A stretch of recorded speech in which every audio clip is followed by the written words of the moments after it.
In San Jose, California, these guys park behind a Cybertruck when a guy with blonde highlights in 2025 comes out and kicks it.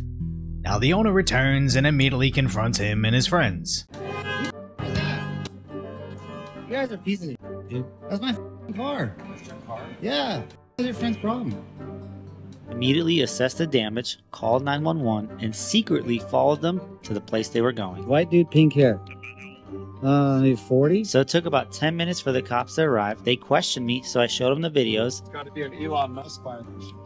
It is, yeah. He and his friends went to the movie theater. Got 50 out here. Turns out they were watching Death of a Unicorn, so the cops went in, paused the entire movie, and told the guy, "You need to come with us." Not so funny now, he's a big man.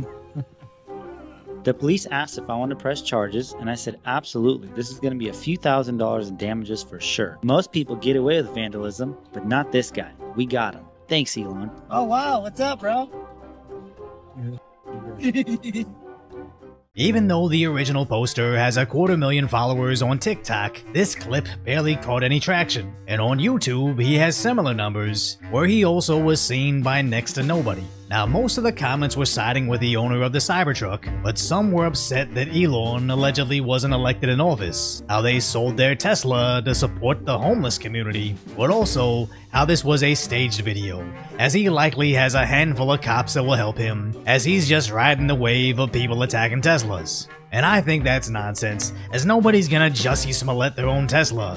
But, and I'm not saying this guy's doing this, but it was peculiar how misaligned his view to subscriber ratios were, and how they all seem to click funnel to his paid-for class, where you can give him $2,000 to learn how to make millions in landscaping. I honestly started to be somewhat skeptical, because everybody, including myself, is covering the insanity around people attacking Teslas, and even though they claim the vandals would be getting terror charges, it really seems like only the most extreme cases of this is going that way, with a lot of them just getting minor misdemeanors. But no, I just don't think you stage a Tesla attack for clout, let alone find someone willing to risk jail time so you can go viral. I'm just jaded after seeing all those idiots online creating viral moments, all in an effort to promote their adults-only content. But it's more likely that some idiot thought he could get away with kicking an armored core surrounded by HD cameras, and if that sounds too stupid to believe, it's even stupider to see.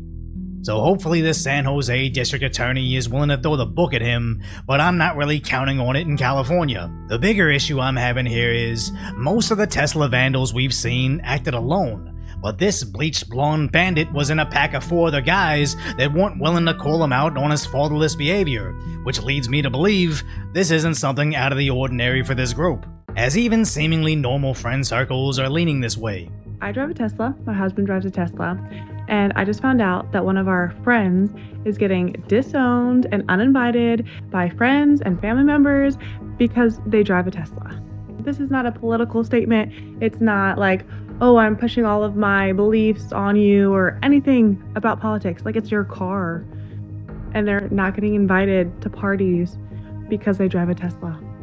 Now, I haven't witnessed anything this stupid, but I do know people that were cut out of friend groups over the vaccine, which really makes me wonder, when did liberalism become such a cult? Where it's not enough that they never step out of line with the Democrat Party, but they have to cut anybody out of their life that doesn't conform with the beliefs of the Democrat Party. Then when someone in your group goes insane and starts physically attacking those that aren't in your cults, the rest of the group has to just keep their head down and nod in agreement for fear that they may be the next target. And I could expand upon this forever, but let's keep Decoy Voice concise and lighthearted commentary. But if you want long-form podcast-style discussions, head over to the new channel Decaf Decoy. I'll post a link down below where we're bringing back live streams. And once we get enough subscribers over there, we'll record all the episodes live so we can include you guys in the conversation. So hopefully I've earned your subscription here, or subscribe over there, or maybe both. Then go check out the video on how one police chief is calling the Tesla vandals the real victim.